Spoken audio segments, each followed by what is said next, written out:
What is up, YouTubers, and welcome back to another episode of your 5D journey. My name is Lucas, and I'm here to help you expand your awareness, build a better life for yourself, and really create abundance in every form. So, in case you haven't checked out some of my other channels, I have my 5D journey, which is when I first kind of really took the 5D walking navigation path seriously, and so I wanted to document my own personal experiences. It really is more of a video blog. And then the second channel I opened up was Our 60 Journey. That channel came out of a lot of my psychic work and noticing some of the patterns that humans have when developing relationships. And then this one now is my way of teaching you what it is you need to know next to upgrade your life.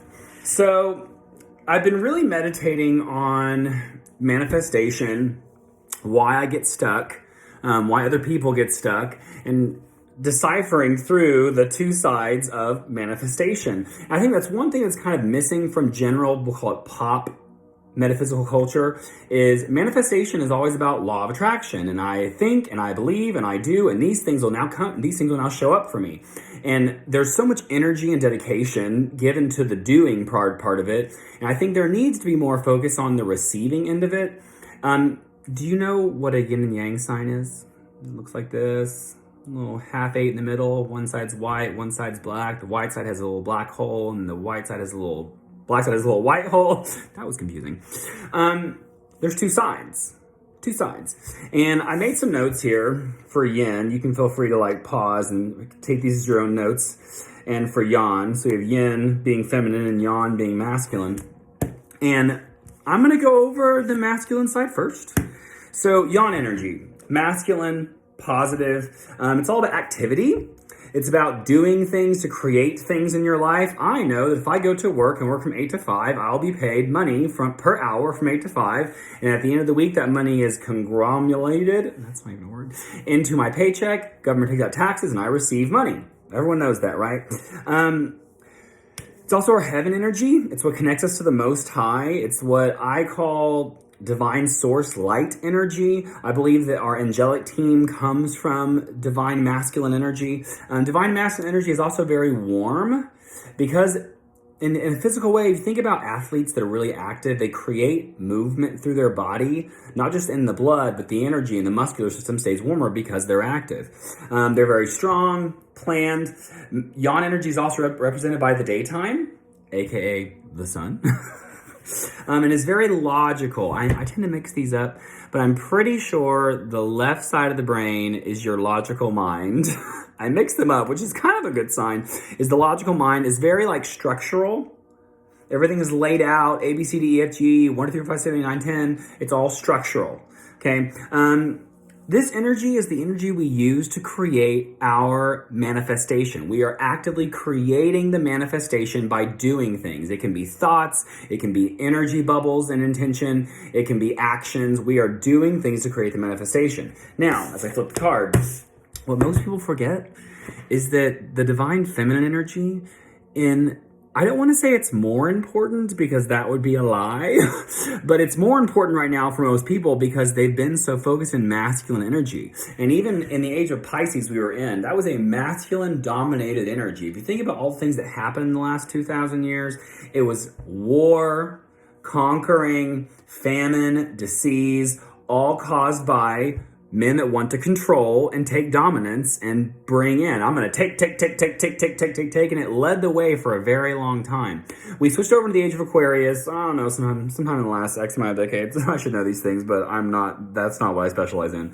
And now we're moving to the age of Aquarius, and I really do 100% believe this entire age is going to be focused on rebalancing the feminine energy. And this, if you go up into the Hui side of it, the metaphysical side, this is something that our planet is experiencing by moving through the solar system, right? I think it takes 26,000 years or 250,000 years. I have all these details. They're out there somewhere.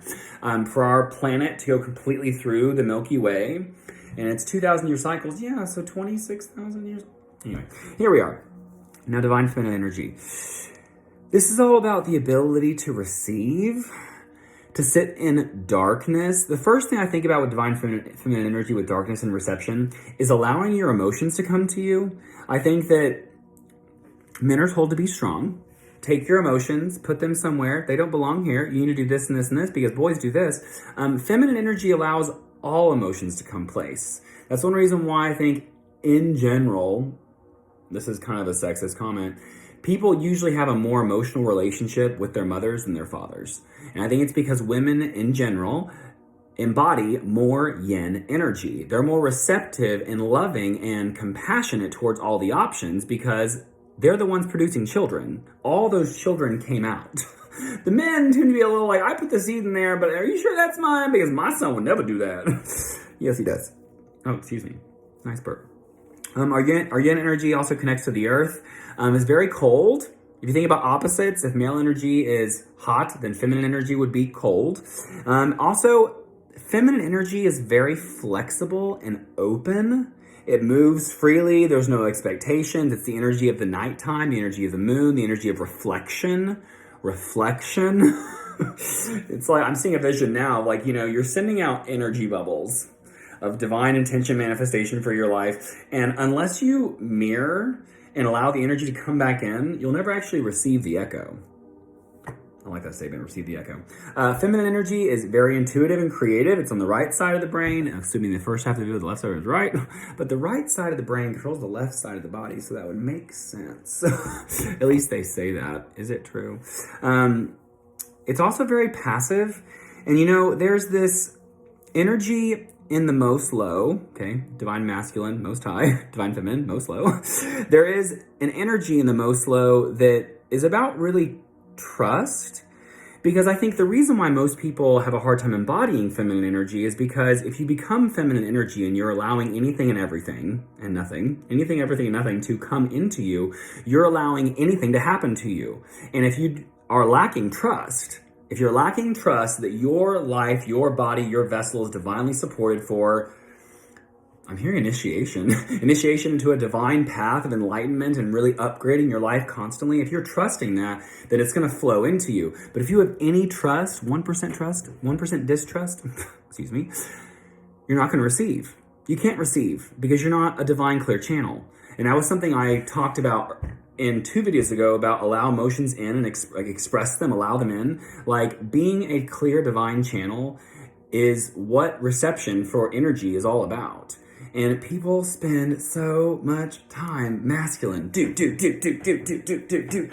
I want it. And I've talked about, before, like, if you want something, you're less likely to get it because you're creating separation with that thing in you. And divine feminine energy, I'm going to say she, even though he is a gender term. She, and by the way, nothing about masculine and feminine energy, anything to do with your gender. So if you're like getting triggered by any of this because you're like, oh, this is like cited to like masculine, feminine, like typical roles, it's not about that.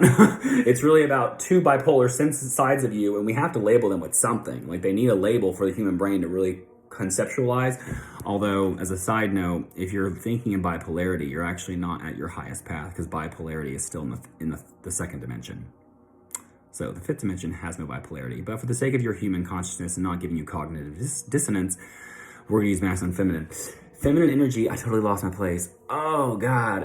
I'm receiving now. I'm receiving all the different information. I'm just rolling.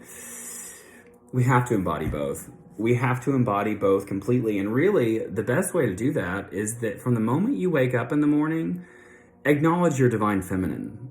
Tell your divine feminine energy, thank you for bringing me all the manifestations last night. Thank you for bringing my life to its next revolution, both. Thank you. And then start shifting into your divine masculine energy. What am I going to do today? What creating change am I going to take place in today that will bring my manifestations to me? And then keeping that energy flowing all through the day.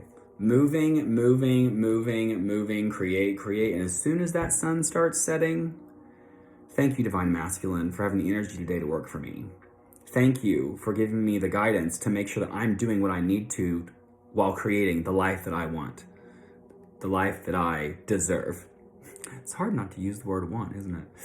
And then embodying that energy, having trust, being flexible and knowing that as your manifestations start coming up, 99% of the time, it's not going to manifest exactly as you wanted it to. It's going to manifest as it was meant to. And having that trust to allow all the manifestations to unfold. So Best of luck to you. Make sure you subscribe to all of the channels. Give this video a like, share it, send it with the people you love, and then if you made it to the end, I would like to get some comments below. I'm kind of testing whether or not I want to do portrait mode versus landscape mode. And you know, I've been thinking about it, and so many people use their phones as their medium for receiving entertainment. We'll call this educational entertainment. And so I think that portrait mode makes the most sense, but I work a lot from my iPad and from my computer, and so I watch everything in landscape mode.